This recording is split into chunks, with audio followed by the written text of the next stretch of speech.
మీరు కొత్తగా business start చేయాలనుకుంటున్నారా? మార్చ్ 16-17 హైటెక్స్ లో franchise India biggest ఫ్రో expo. Delhi మద్యం కేసులో ఎమ్మెల్సీ కవిత అరెస్ట్ ఇప్పుడు హాట్ టాపిక్ గా మారుతా ఉంది. కవిత అరెస్ట్ వ్యవహారంలో ఈడీ అధికారులు అనుసరించిన విధానంపై భిన్న వాదనలు వస్తున్నాయి. ఒకవైపు ఈడీ అధికారులు యాజ్ పర్ ప్రొసీజరే తాము కవితను అరెస్ట్ చేశామని చెప్తుండగా, కవిత అరెస్టు చట్టవిరుద్ధంగా జరిగిందంటూ కవిత తరపు లాయర్లు బీఆర్ఎస్ శ్రేణులు ఆరోపిస్తున్నాయి. ఇటువంటి పరిస్థితుల్లో ఈ వ్యవహారంలో న్యాయ పరిహారాలు ఎలా ఉన్నాయి, న్యాయ సంబంధమైన పరిష్కారం ఎలా లభించబోతుంది, న్యాయపరంగా ఎలాంటి వ్యవహారం ముందు సాగబోతున్న అంశం చెప్పేందుకు మనతో లీగల్ ఎక్స్పర్ట్ శ్రీనివాస శర్మ ఉన్నారు. ఆయనతో మాట్లాడదాం. సార్ నమస్తే సార్. ఇప్పుడు కవిత గారు జరిగిన అరెస్టులో రకరకాల చర్చలు సాగుతూ ఉన్నాయి. ఆమె అరెస్ట్ లీగల్గా ప్రాపర్ జరగలేదు. ఆల్రెడీ సుప్రీంకోర్టులోనే ఇది కేసు నడుస్తూ ఉంది. నడుస్తూ అంటే హడావిడిగా వచ్చి అరెస్ట్ చేసుకుని వెళ్ళారని, ప్రొసీజర్ ప్రాపర్గా జరగలేదని చెప్తున్నారు. యాజ్ ఏ లీగల్ ఎక్స్పర్ట్గా మీరు ఈ టోటల్ ఎపిసోడ్ మీద ఏం చెప్తారు సార్? సుప్రీంకోర్టులో కేసు నడుస్తున్నది అనేటువంటిది వాస్తవం. అది అయితే అరెస్ట్ ప్రాపర్గా జరిగిందా, ప్రాపర్గా జరగలేదా అనడానికి వాళ్ళు వచ్చినటువంటి టీం అయితే ఈడీ టీం ఎవరైతే ఉన్నారో వాళ్ళు సెర్చ్ వారెంట్ తీసుకొని వచ్చారు. సో సెర్చ్ వారెంట్ తీసుకొని వచ్చిన తర్వాత that is a part of investigation. అంత మునుపు తను పోయింది ఏంటి, మహిళని ఈడీ ఆఫీస్ కానీ స్టేషన్ కానీ పిలవకూడదు, మమ్మల్ని చేయదలుచుకునేటైతే మా ఇంటి దగ్గర మాత్రమే చేయాలి, ఆ యొక్క యాంగిల్లో మాత్రమే అక్కడ నడుస్తూ ఉంది. అంత తప్పితే ఆవిడ మీద కేసుని ఇనిషియేట్ చేయొద్దని కానీ, కేసులో లేకపోతే ఏ రకమైన విచారణ చేయొద్దు కానీ అటువంటిది ఎక్కడా కూడా సుప్రీంకోర్టులో వాళ్ళు అడగలేదు, సుప్రీంకోర్టు కూడా చెప్పలేదు. ఒక్కటే రెస్ట్రిక్షన్స్ ఏంటి అంటే, తనని లేడీస్ కాబట్టి ఆఫీస్కో లేకపోతే స్టేషన్కో పిలిపించి విచారణ చేయటం అనేటువంటిది కాదు. వాళ్ళకి ఉన్నటువంటి ప్రివిలేజ్ ప్రకారం వాళ్ళకి నోటీస్ ఇచ్చి వాళ్ళ ఇంటి దగ్గర చేయవచ్చు, లేకపోతే వాళ్ళ ఆఫీస్లో చేయొచ్చు అనేటువంటిది అది కంటెన్షన్. సో ఇప్పటిదాకా ఉన్నటువంటి సిస్టంలో ఉన్నది ఏంటంటే, వాళ్ళు ఆఫీస్కి రాండి నోటీస్ ఇస్తున్నారు, దాని మీద మేము ఎటువంటి యొక్క కోయర్సివ్ మెథడ్స్ని దాన్ని మేమే ఇంప్లిమెంట్ చేయము అని చెప్పేసి సుప్రీంకోర్టులో వాళ్ళు ఇవ్వడం జరిగింది. జరిగిన తర్వాత వచ్చింది ఇన్వెస్టిగేషన్. వాళ్ళు ఏదైతే ఎక్కడ చేయాలని అయితే కవిత లేకపోతే లేడీస్ సంబంధించిన వాళ్ళు చెప్తున్నారో అట్లాగే సెర్చ్ వారెంట్ తీసుకొని ఇంటికి వచ్చారు. ఇంటికి వచ్చిన తర్వాత ఇన్వెస్టిగేషన్లో పార్ట్ అది. ఇన్వెస్టిగేషన్ ఈ సెర్చ్లో చేస్తున్నప్పుడు ఏదైతే వాళ్ళకి ఆధారాలు ఉన్నాయి అనేటువంటిది ఒక ఎస్టాబ్లిష్ అయిన తర్వాత అరెస్ట్ అనేటువంటిది that is a consequential step. అది అంటే ముందే మిమ్మల్ని అరెస్ట్ చేస్తున్నాము అనటానికే ముందే అరెస్ట్ అనేటువంటిది వేరు. కొంతకాలం అక్కడ 4-5 గంటల పాటు ఇన్వెస్టిగేషన్లో కావలసినటువంటి మెటీరియల్ అంతా దొరికి కవిత గిల్టీ చేసింది, షీఈస్ గిల్టీ అని వాళ్ళకి కావాల్సిన మినిమం ఎవిడెన్స్ దొరికింది అన్న తర్వాత మాత్రమే వాళ్ళు అరెస్ట్ చేశారు. అరెస్ట్ చేయటం అనేటువంటిది ఇల్లీగల్ అయితే కాదు. అది దాన్ని అరెస్ట్ చేసిన తర్వాత అది ఆటోమేటిక్గా తీసుకెళ్ళి కోర్టులో ప్రొడ్యూస్ చేయడం కూడా జరిగింది. కోర్టులో ప్రొడ్యూస్ చేసిన తర్వాత అరెస్ట్ ఇల్లీగలే కనుక అయ్యేటట్లయితే ఆ యొక్క కోర్టు ఏది కాంపిటెంట్ కోర్టు అవుతుందో దాన్ని రిమాండ్ రిజెక్ట్ చేస్తుంది. రిమాండ్ రిజెక్ట్ చేయట్లేదు అని అంటే అరెస్ట్ ఇల్లీగల్ కాదు. సుప్రీంకోర్టులో వయలేషన్ ఏదైతే ఉన్నదన్నారో వయలేషన్ వీళ్ళని చెప్పేదంటే, మేము కోయర్సివ్గా ఏ రకమైనటువంటి స్టెప్స్ని ఆమెను తీసుకోము, ఆమెను పిలవటం కోసం ఇన్వెస్టిగేషన్ కోసము అంత మటుకే తప్పితే ఇన్వెస్టిగేషన్ మేము చెయ్యము అనేటువంటి విషయం అక్కడ చెప్పలేదు. So that is not violation for the arrest. ఇప్పుడు కేటీఆర్ కానీ హరీష్ రావు కానీ కొన్ని ఎలిగేషన్స్ చేశారు నేను ఈడీ అధికారుల మీద.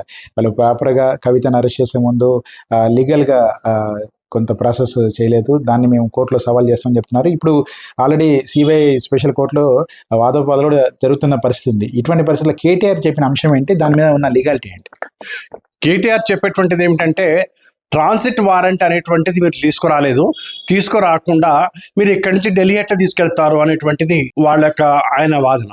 మామూలుగా మనకు ఉన్నటువంటి అరెస్ట్ చేసిన తర్వాత విత్ ఇన్ 24 hours కాంపిటెంట్ కోర్టులో కానీ లేకపోతే నియరెస్ట్ కోర్టులో కానీ ఆ 2 చోట్ల ఎక్కడో చోట ప్రొడ్యూస్ చేయడానికి దానికి ఆ ప్రొవిజన్ చెప్తుండదు. 24 hours లోపల అరెస్ట్ చేసినటువంటి వ్యక్తిని కోర్టులో ప్రొడ్యూస్ చేయాలి. 24 hours దాటిపోతున్నది, 24 hours టైం లేదు మనకి అనుకుంటున్నప్పుడు వాళ్ళు ఏం చేయొచ్చు, నియరెస్ట్ కోర్టు లోపల చేసి అక్కడి నుంచి వాళ్ళు ట్రాన్సిట్ పర్మిట్ తీసుకొని ఆ కాంపిటెంట్ కోర్టు తీసుకెళ్ళొచ్చు. ఇక్కడ వీళ్ళకి సఫిషియంట్ టైము, ఏ కోర్టులో అయితే కేసు నడుస్తున్నదో, ఏ కోర్టు నుంచి అయితే సెర్చ్ వారెంట్ పట్టుకొని వచ్చారో ఆ కోర్టులో ప్రొడ్యూస్ చేయడానికి కావాల్సిన వీళ్ళకి సఫిషియంట్ టైం ఉంది, విత్ ఇన్ 24 hours. కాబట్టి దీనికి ట్రాన్సిట్ వారెంట్ అనేటువంటిది ఏం అవసరం ఉండదు. So that argument is not it's not tenable.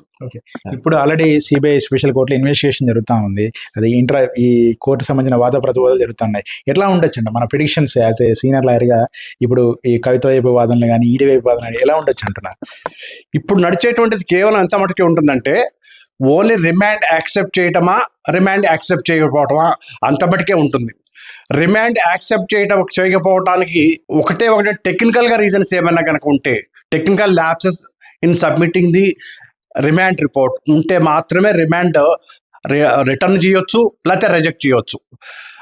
Remand stage లోపల తీసుకొచ్చినటువంటి అరెస్ట్ కాబట్టినటువంటి వ్యక్తి నేరం చేశారా లేదా అనేటువంటిది ఈ స్థాయిలో చూడరు. ఈ స్థాయిలో రిమాండ్ కరెక్ట్గా ఉందా లేదా, రిమాండ్ ప్రొసీజర్ సరిగ్గా ఉందా లేదా, that technical issues has to be seen by the court. ప్రస్తుతం అయితే రిమాండ్ వరకే కోర్టు పరిధిలో ఉంటుంది తాత్కాలికంగా. ఇప్పుడు రిమాండ్ అంశం మీద మాత్రమే వాద ప్రతివాదాలు జరిగే అవకాశం కనిపిస్తా ఉంది. అంతే. కాకపోతే ఇప్పుడు ఇంకేంటంటే ఇప్పుడు తెలుస్తున్నటువంటి విషయం ఏంటంటే ఈడీడీ వాళ్ళు 10 days కస్టడీ కోసం అడిగినట్టుగా తెలుస్తోంది. సో కస్టడీ పిటిషన్ ఈడీ వాళ్ళు వేయడానికి ఆస్కారం ఉంది.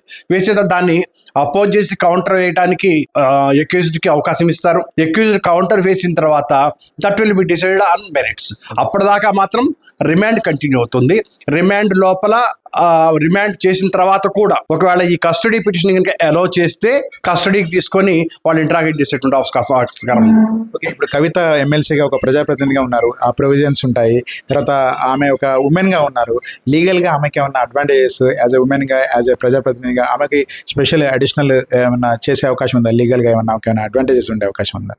ఒకసారి క్రైమ్ అంటూ జరిగిన తర్వాత స్పెషల్ ప్రొవిజన్స్ వాళ్ళు పబ్లిక్ రిప్రజెంటేటివ్ కానివ్వండి ఏమైనప్పటికీ కూడా వాళ్ళకి మామూలు అక్యూజ్డ్ ఎలా అయితే ఉంటుందో వీళ్ళకు అంతే ఉంటాయి.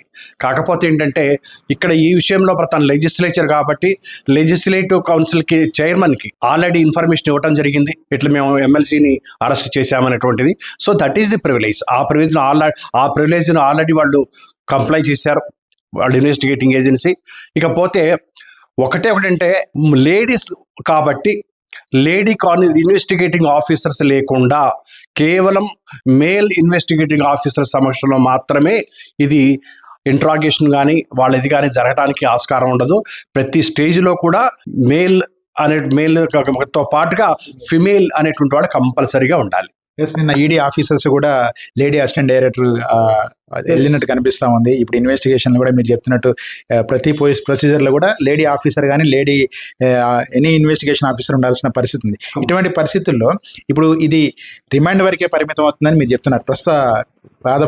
ప్రస్తుత విచారణ రిమాండ్ తర్వాత ఈ అంశాలు ఈడీ చెప్పే అంశాలు కానీ కవిత చెప్తున్న అంశాల్లో కానీ బేరీజ్ వేసుకుంటే ఎటువైపు ఎక్కువ ఛాన్సెస్ ఉన్నాయి? అన్లెస్ ఛార్జ్ షీట్ ఫైల్ చేసేదాకా, ఛార్జ్ షీట్ కంప్లీట్ ఇన్వెస్టిగేషన్ మీద ఛార్జ్ షీట్ వేసేదాకా ఏ ప్రొవిజన్స్ లోపల వాళ్ళకి కేసు పెట్టడం జరిగింది, దానికి కావాల్సిన కాంక్రీట్ ఎవిడెన్స్ వచ్చింది అనేటువంటిది మనకి ఇప్పుడు తెలియదు ఈ స్టేజ్ లోపల. అది తెలిసిన తర్వాత మాత్రమే వాళ్ళు ప్రొడ్యూస్ చేసినటువంటి ఎవిడెన్స్ క్రైమ్ని ఎస్టాబ్లిష్ చేయగలిగే పరిస్థితి ఉంటే she has to face the consequence by receiving punishment. మొత్తం మీద ప్రస్తుతానికైతే కవిత అరెస్ట్ వ్యవహారంలో కోర్టులో విచారణ కొనసాగుతుంది. ఇటువంటి పరిస్థితుల్లో ఆమెకి రిమాండ్ విధింపు అంశంపై మాత్రమే ప్రస్తుతం ఇటు ఈడీ అధికారుల న్యాయవాదులు కానీ అటు కవిత న్యాయవాదులు కానీ మధ్య వాదోపాలు జరుగుతున్న పరిస్థితి ఉంది. ప్రస్తుతానికి మాత్రం ఈ వ్యవహారంలో రిమాండ్ విధింపు, ఆ తర్వాత ఈడీ కస్టడీ అంశం, ఈ 2 అంశాలపై మాత్రమే కోర్టు విచారణ పరిధి ఉంటుందని కూడా న్యాయ విశ్లేషకులు చెప్తున్నారు. అదే సందర్భంలో కవిత ఎమ్మెల్సీగా ఉండడం, ఒక మహిళగా ఉండడంతో ఆ విధంగా ఉండే న్యాయపరమైన ప్రొవిజన్స్ అన్ని కూడా కల్పిస్తూ విచారణలో భాగంగా ఎటువంటి ఇబ్బంది తలెత్తకుండా కూడా ఈడీ కానీ కోర్టు కానీ చర్యలు తీసుకునే అవకాశం కూడా చెప్తున్నారు.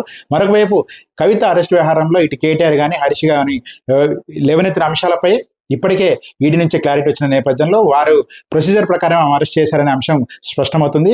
ఇప్పుడు మాత్రం కవిత రిమాండ్ అంశంపై మాత్రమే వాద ప్రతివాదాలు జరిగే అవకాశం. దీనిపై మరి కోర్టు ఏం తీర్పు వెల్లడిస్తున్న అంశం మాత్రం వేచి చూడాల్సిన పరిస్థితి కనిపిస్తా ఉంది. మీ బిజినెస్ ఏదైనా మీ ఊర్లో ప్రమోషన్ చేయాలంటే అది సుమన్ టీవీతోనే సాధ్యం. ఇప్పుడే సంప్రదించండి.